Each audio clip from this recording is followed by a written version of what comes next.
Example 2.6, write Z1 by Z2 in Cartesian form. Z1 ஓட value Z2 ஓட value கொடுத்திருக்காங்க. Cartesian ஃபார்ம்ல இந்த வேல்யூவை கண்டுபிடிக்க சொல்லியிருக்காங்க. ஓகேவா? Z1 divided by Z2 is equal to அந்த Z1 ஓட வேல்யூ Z2 ஓட வேல்யூ கொடுத்திருக்காங்க இல்லையா, அதுல கொண்டு வந்து அப்படியே சப்ஸ்டியூட் பண்ணிக்கோங்க. 3 minus 2i divided by 6 plus 4i. இப்போ என்ன செய்யணும், இந்த மாதிரி நியூமரேட்டர் டினாமினேட்டர்ல வேல்யூஸ் இருந்ததுன்னா என்ன செய்யணும், ஜஸ்ட் காம்ப்ளெக்ஸ் கான்ஜுகேட் எடுத்து மல்டிப்ளை பண்ணீங்கன்னா என்ன ஆயிடும், கார்டீசியன் ஃபார்ம்ல நம்ம கொண்டு வந்துடலாம். ஓகேவா? 6 plus 4i யோட கான்ஜுகேட் என்னது, 6 minus 4i. இங்க பிளஸ் இருக்கிறதுனால என்ன செய்யணும், மைனஸ் ஆயிடும். ஓகேவா? சோ நியூமரேட்டர் டினாமினேட்டர் ரெண்டுத்தையுமே என்ன செய்யணும், காம்ப்ளெக்ஸ் கான்ஜுகேட்டால மல்டிப்ளை பண்ணிக்கணும். ஓகேவா? which is equal to நியூமரேட்டர்ல இருக்கிற ஒரு நம்பரால என்ன செய்யணும், இந்த ரெண்டு நம்பரையும் பர்சலா அது மாதிரி மல்டிப்ளை பண்ணிக்க வேண்டியதான். 6 3s are 18 minus 4 3s are 12i. அடுத்தது minus 2i into 6 என்ன ஆயிடும், minus 12i. அடுத்தது minus into minus plus 2 4s are 8 i into I square.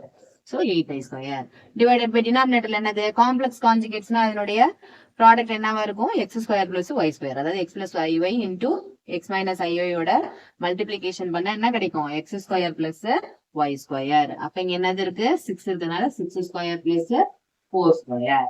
ஓகேவா? நியூமரேட்டர்ல இருக்கிற வேல்யூஸ் எல்லாம் சிம்பிளிஃபை பண்ணீங்க. 18 மைனஸ் 24i. இங்க என்ன இருக்கு, ஐ ஸ்கொயர் இருக்கு இல்லையா, ஐ ஸ்கொயரோட வேல்யூ என்னது, -1. அப்ப இங்க பிளஸ் இருக்கிறதுனால மல்டிப்ளை பண்ண ஆயிடும், -8 ஆயிடும். ஓகே, டிவைடட் பை டினாமினேட்டர்ல என்ன இருக்கு, 6 ஸ்கொயர்ங்கிறது 36 பிளஸ் 4 ஸ்கொயர்ங்கிறது 16. ஓகேவா? இப்ப நியூமரேட்டர் சிம்பிளிஃபை பண்ணீங்க. 18 minus 8ங்கிறது 10 minus 24i டிவைடட் பை என்னது, 36ஐயும் 16ஐயும் ஆட் பண்ணிக்க வேண்டியதுதான். ஓகேவா? 52 கிடைக்கும். இந்த 52 எதுக்கு சொந்தம், ரியல் பார்ட் இமேஜினரி பார்ட் ரெண்டுக்குமே சொந்தம். அதனால என்ன செஞ்சுக்கிறேன்னா ஸ்பிளிட் பண்ணி எழுதிக்கிறேன். So 10 divided by 52 minus 24 divided by என்னது 52 ஐன்னு ஸ்பிளிட் பண்ணி எழுதிக்கிறேன். ஓகேவா? இதை கட் பண்ணி எழுதிக்கலாமா, 5 டைம்ஸ், இது 26 டைம்ஸ். ஓகே, இது என்னது, இது அது மாதிரி கட் பண்ணி எழுதுங்க. 12 26 ஆகும். எகைன் கூட கட் பண்ணிக்கலாம். 6 13. ஓகேவா?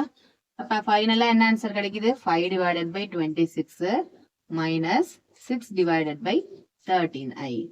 ஓகேவா? Z1 divided by Z2 ஓட வேல்யூ என்னது, ஃபைனலா 5 divided by 26 minus 6 divided by 13i. Cartesian ஃபார்ம்ல கொண்டு வந்தாச்சு.